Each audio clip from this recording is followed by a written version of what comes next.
بسم اللہ الرحمن الرحیم۔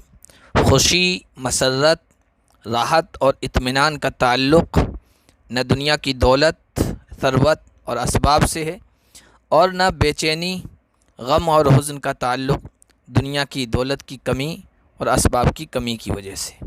بعض مرتبہ جس کے پاس دنیا کا کچھ بھی نہیں ہے وہ بھی اطمینان کی اور راحت کی زندگی بسر کر رہا ہوتا ہے، اس کے برعکس دنیا کی ہر آسائش رکھنے والا انسان بے چینی کا شکار رہتا ہے۔ ایک واقعہ سنیے جو تاریخ کا سچا واقعہ ہے۔ علی ابن مامون عباسی، خلافت عباسیہ، شہزادہ اور خلیفے کا بیٹا عظیم الشان محل میں رہا کرتا تھا۔ دنیا کی ہر آسائش اور ہر راحت اسے میسر تھی۔ اس نے ایک دن محل کی کھڑکی سے جھانکا، کیا دیکھتا ہے کہ ایک مزدور دن بھر کام کرتا ہے۔ دن ڈھلے اس نے وضو کیا اور دجلہ کے کنارے 2 رکعت نماز پڑھی۔ جب دن چھپنے کا وقت ہو گیا تو وہ گھر چلا گیا۔ ایک دن شہزادہ نے اسے بلایا اور اس سے حال چال پوچھا۔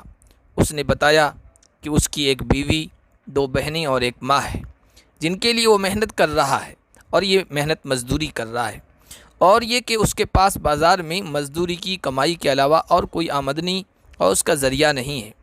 وہ روزانہ روزہ رکھتا ہے اور جو کماتا ہے اس سے افطار کرتا ہے۔ شہزادہ نے پوچھا، کیا تمہیں کسی شے کی، کسی چیز کی شکایت ہے؟ وہ مزدور کہنے لگا کہ نہیں الحمدللہ۔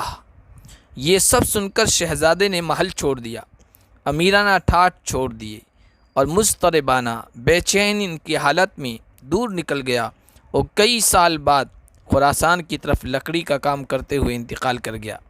اسے اس کام میں مسرت و خوشی ملی تھی جو محل میں بھی حاصل نہ ہوئی تھی۔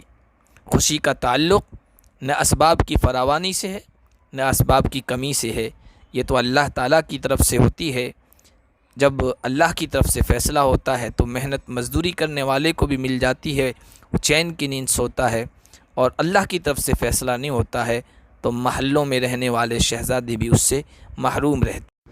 الولی میڈیا یوٹیوب چینل کو سپورٹ کریں، ویڈیو کو لائک شیئر ضرور کریں، صدقہ جاریہ سمجھ کر اس کو آگے فارورڈ کریں۔ جزاک اللہ خیرہ۔